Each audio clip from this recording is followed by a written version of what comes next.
Do you feel like your teamwork and your communication was good? Yeah. Yeah. Yeah. Did you each know what the other was doing?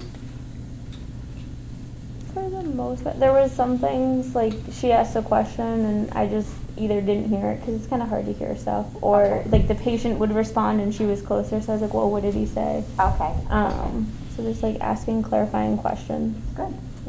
Good. Good. What else was you observing? I feel like they did well with telling him what's happening, kind of like what it's for, and all that stuff. So their patient communication was good as well. Good. Very good. Very good. Anything else? Anything else as a there? Anything you would do differently? Anything that you, because sometimes when we're observing, right, we're nice and relaxed. We're not stressed. Our vital signs are nice and normal. Unlike the students that are in the room as the nurse. So it's harder when our body is in a little bit stressed situation. And as an observer, we see things more clearly. So is there anything that you noticed that you would have done a little differently? Maybe not leave like the antibiotic out on the table right in front of the patient, like have it off to the side where he can't just like reach it and mess with it. Yeah, definitely for oral medications, right? You don't ever leave medications in our patient room, but sometimes they're more likely to take them on us. Good.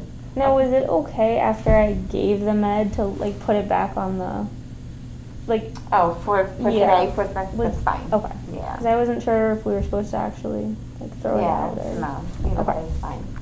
Yeah. Anything else? After the bed was raised, it wasn't put down. Like when they raised the bed, they didn't put the bed back. Oh, Just in case, okay, like, good. fall. So like a safety, the bed was higher, a little higher, right? What kind of risk does that put our patient in? High fall. Yeah, a fall risk, right? So we have to be very careful. Good, good. So you were able to do your assessment, right? You kind of had your focused assessment, your priority. You did your respiratory assessment, right? And then we went on to pain and you got your pain medication. What assessment might have been a good idea to do in between before giving the pain medication?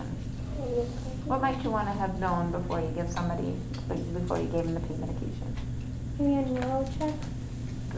A neuro check? Okay. What else? If you think about giving him an oral pain medication. Oh. To see if they can swallow it. A swallow, Okay. and what else? Oh, that's what I was gonna say. It's like make Okay. sure he could. Well, yeah, make sure he could take them, but he was also tolerating ice chips and clear liquids. But still, just make sure that he could swallow. Okay.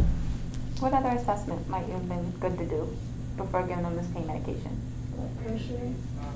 The what? Vital signs. The bowel blood pressure. sounds. Yeah, yeah. So it's always a good idea to make sure we do have bowel sounds before we give our patient anything orally, right? What's going to happen if there's no bowel sounds?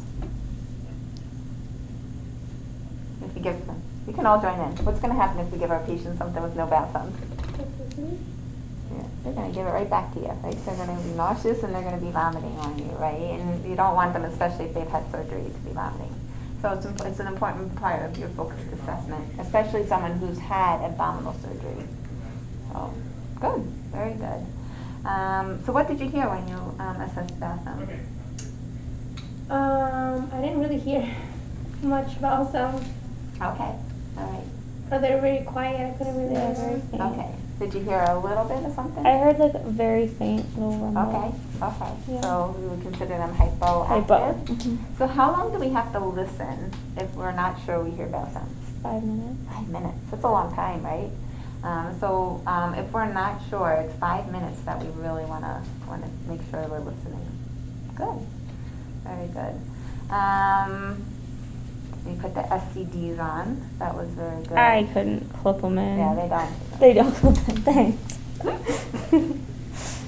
How was your patient education? I thought it was strong at some parts and then weak at others. Yeah, I thought you did a good job. Yeah, right? You went into the incentive spirometer, explained why he had to do it, why it's important, how to do it correctly. That was all good stuff. So, good.